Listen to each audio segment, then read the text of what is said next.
Good day and welcome back to History 152. Today we're talking about the Atlantic system, Africa, colonization, Europe, and the Americas. And this particular lecture is about responses to Europe from 1650 to 1815, particularly as it relates to Africa and the way that Africans both interacted with and reacted to European cultures. So we'll move on and take a look at this presentation and then talk about it a little bit. So here's the first part of the presentation, and it says, of course, in the slide that we're talking about Africa, Asia, and European penetration of Africa, Asia in the period from 1650 to 1815. But in fact, today we'll be talking mostly about Africa. And I want to suggest as we start that there are really two responses to European influence. Number one, European influence was felt in a variety of different ways, and it was felt to varying degrees depending on where in Africa you were and what kind of activities the Europeans were carrying out, etc. Number two, this lecture discusses the responses to foreign intrusion into sub-Saharan Africa. So we're really not talking about Africa from the southern borders of the Sahara on to the north. And this is really just an introduction to sub-Saharan Africa. We need to think of sub-Saharan Africa not as a barren desert as we think of the Sahara, but actually a grassland that borders the southern part of the Sahara Desert. It is not as well watered as perhaps some other parts of the continent, but it gets more water and provides grazing lands and relatively productive farmlands for large numbers of African societies in the period before 1500. And so we're going to be talking about sub-Saharan Africa in terms of those societies and their reaction to Europe. So sub-Saharan Africa, the European impact on sub-Saharan Africa's tribal societies was really dramatically disruptive. And that's the key thing to keep in mind. And you can see here along the edge of the Sahara Desert, the border that we sort of use to think about sub-Saharan Africa. Anything south of that is sub-Saharan Africa. The transatlantic slave trade was one of the key disruptors, and this exploited the divisions between tribes, whose conflicts ensured a steady supply of captives for the plantations of the New World. So Africans were a part of the slave trade, both in terms of becoming slaves, but also in terms of creating systems whereby slaves could be captured and then sold to Europeans. Africans and Dutch also settled in South Africa, and South Africa is not the area where we think primarily of the slave trade. South Africa's earliest inhabitants were peoples that are known today as the Khoisan peoples. They were San, Khoikhoi, and Bantu-speaking peoples who lived primarily in the southern part of the continent, particularly in this area that's outlined in this yellow color here. All of this is Khoisan peoples. And then we have large numbers of Bantu people, Bantu-speaking people, who were mostly farmers, and so were the Khoikhoi and San, who lived in this territory. At the same time, around 1652, the Dutch East India Company founded a permanent settlement in southern Africa, and the European residents who moved to the Cape Colony, this is the Cape Colony here, and remember that the Cape Colony was a water and supply refreshment point for the Dutch East India trade as it rounded the Cape of Good Hope and moved this direction towards the Asian trade, the Indian Ocean trade, or moved back in this direction towards Europe. So the Cape Colony was founded as a resupply depot for Dutch ships as they passed into and out of the Indian Ocean trade. It was a permanent settlement by 1652, excuse me, and the people who moved into the Cape Colony included a very diverse mix of people, mostly Dutch, and eventually their language became different from Dutch to some degree, although based on it. It's now known as Afrikaans, which is a Dutch-based language. But the British took over the Cape Colony after 1795. So not only were Europeans setting up trade factories, that is to say, trade forts or trade ports in this area. Whether Africans had invited them or not, they were taking over from each other and becoming, changing the way that things worked. That's an important thing to recognize, and certainly Africans in the area would have recognized the differences in the policies that were carried out by the various different European states that set up shop in the southern part of Africa, particularly the difference between the Dutch East India Company and then after 1795, the British government. So the Atlantic slave trade. This is one of the key things that we'll be talking about at this point in the class. The Atlantic slave trade will also have a presentation on that is a bit more detailed. But it's important to recognize that Europeans became increasingly active in the Atlantic slave trade after 1575, which is when the Portuguese really began to bring Africans over to the New World, mostly to Brazil, in this period. And the economy of African states became tied to global commodities. Well, the economy of Europeans as well, tied to global commodities like sugar, tobacco, and coffee. And as Europeans depleted what few actual gold and silver reserves they had found in the Americas, the way to find economic benefit from colonizing the Americas became increasingly to turn large pieces of land in the Americas into plantations, which were usually owned by a single family, large pieces of property that were planted not with what we would call subsistence crops, that is food that you eat to live on, but these large commodities, sugar, tobacco, coffee, that are designed for the market. And these plantations then became the primary focus, the primary place where slaves in the Americas were employed. This economy contributed to the growth of European capitalism and the Industrial Revolution, but the labor cost that would have been borne in a more normal economy was borne primarily by the free labor of slaves. And this became a serious problem, not only for Europeans who needed to continually import large numbers of slaves, but for the slaves themselves who were taken captive in ways that they did not want to be, removed from their families, even as children, and suffered disease and horrible passages across the Atlantic to these various places where you can see that they were transported to, then were sold as chattel, which is a new way, really, of thinking of slaves in world history. And the slaves eventually lasted, on average, for example, in the Caribbean, only about 7 years. And it's in fact in the Caribbean where the slaves were most commonly employed. That is to say, about 13 million slaves went to Brazil in the Caribbean, whereas about 3 to 6 million slaves were taken to the southern part of the United States. So there was a huge movement of people, all of it, in this case, completely unintentional by the people who did the migration. The slave trade peaked in the 1700s. By that time, 6 million slaves had landed in the Americas. There would be millions more, so this is just the peak. This is not the end.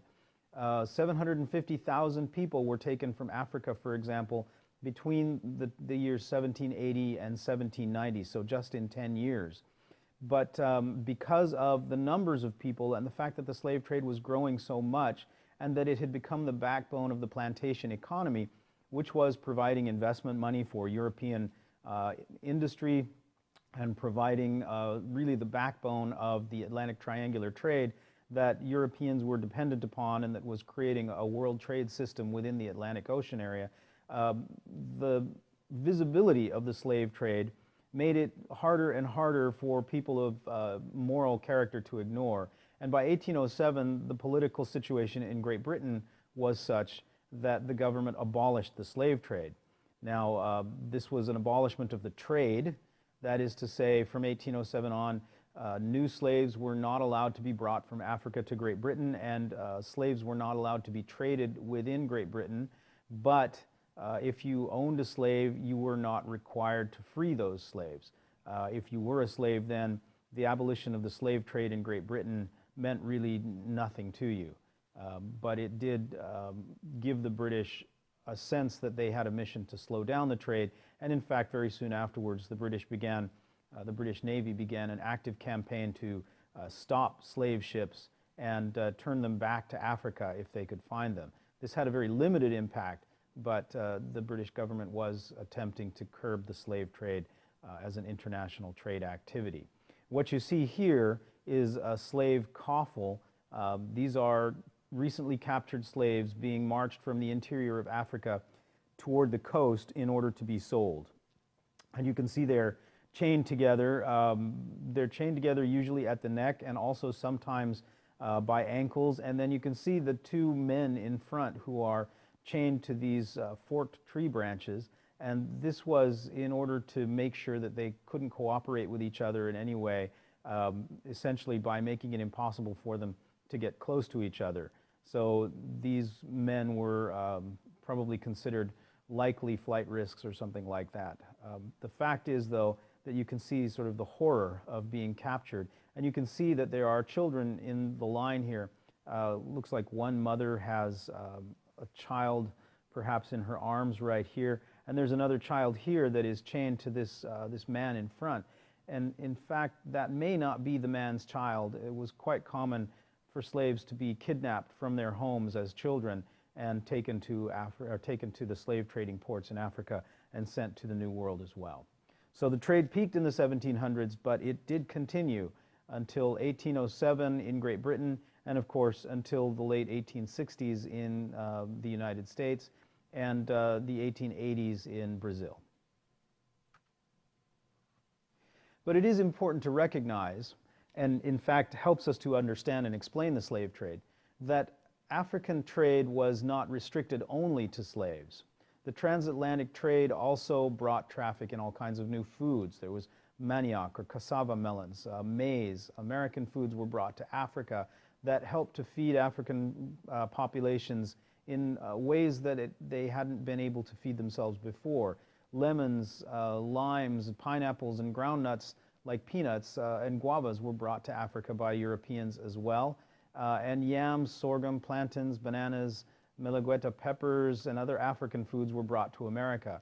So this Atlantic triangular trade did not include only slaves, but it's also important to recognize that slavery was the largest export from Africa, that there were several African states that survived on slaves as a trade item. This was an economic need for them. And when eventually the slave trade ended, they had to find ways to replace that export traffic in order to continue to maintain their economies. And of course, some succeeded and some didn't.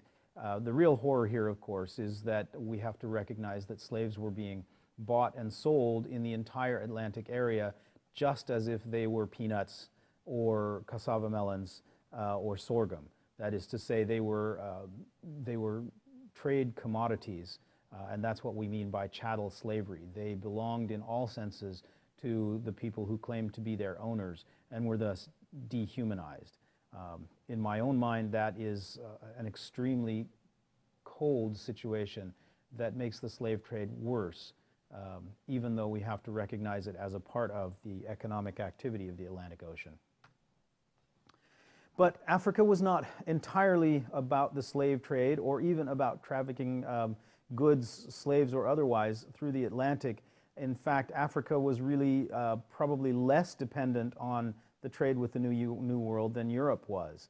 And this is one of the reasons why Europeans were so interested in getting African slaves for the New World, because they were so dependent on their trade with the New World. Africa was a very, very diverse place, and as we noted earlier, the slave trade really only occurred in that sort of bend of Africa, of West Africa, around where the Congo and the Mali kingdoms met the Atlantic Ocean. In other parts of Africa, we have various very sophisticated societies that were connected to world trade networks in different ways. One of those means of connection was Islam and the Islamic spread into West Africa, which was initially limited to coastal areas in the eastern part of Africa. And that is the origin of what we call the Swahili coast. Swahili is a language that is made up of a combination of Arabic, Bantu, and other local African languages that developed as Islam spread through the trading cities of the Eastern African coast and became the way that people talk to each other. So the Swahili coast became a very sophisticated trade zone that was a very active part of the Indian Ocean trade and traded gold, sugar, all kinds of other products. And so that was an important part of Africa's activity in the world. Later on, Sultan Moulay Ismail of Morocco established a powerful dynasty in the northwestern part. So this is actually Saharan Africa, the northern part. And his large standing army included a large force of slaves from the sub-Saharan African territories. So the economy of Morocco then was based on agriculture and trade and privateering, which is state-sponsored piracy. And this then tells us that Islam had spread all the way from the eastern coast across the inland of Africa. And as you can see here, in fact, this is the Great Mosque at Timbuktu, which is an internal African city in the territory of, at first Ghana and then eventually Mali. It was a very big trading city. The mosque attracted Islamic scholars from all over Africa and even the Middle East.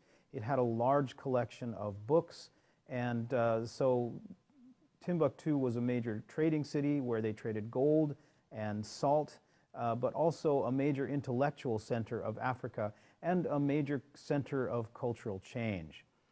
So Africa was growing in its connections to the Arab Middle East, as well as its connections to the northern part of Africa and the Mediterranean, and then, of course, to the Atlantic. And each one of these connected Africa to the world in different ways. So we have to conclude that there is a European agenda in Africa, but there is a diversity of responses to the European agenda. As in the first confrontation, the Europeans, by and large, would set the agenda. Even in East Africa, as Vasco da Gama went to the Eastern African Swahili coast to find himself a navigator to go to the Indian Ocean. We also know that the Portuguese took over several trading ports in Eastern Africa in order to be able to participate in the Indian Ocean trade. So Europeans had an agenda, and they moved quite often with the use of violence in order to make that agenda come true. They set the agenda. However, non-Europeans, particularly Africans in this case, all eventually responded to this challenge of modernization. Some of them responded by becoming a part of the trade, and in many cases, as in the case of the Slave Coast, that was a morally compromising response that made those who cooperated with Europeans' desire to trade slaves complicit in a humanitarian crisis. But at the same time, we have also northern African states like Morocco who are engaging in trade and engaging in international activity as members of a community that is connected to Europe in what we might call normal political ways. And then, of course, the majority of sub-Saharan Africa, which connects quite directly to the Indian Ocean trade and to the Middle East through its acceptance of Islam and through the trading networks that brought with them. Each of these different states then are responding to the challenge of European arrival with a kind of individual diversity that's born of cultural pride in what they had once accomplished as traditional civilizations, and also that comes from their own organizational systems and the ways that their cultures were prepared to accept other cultures.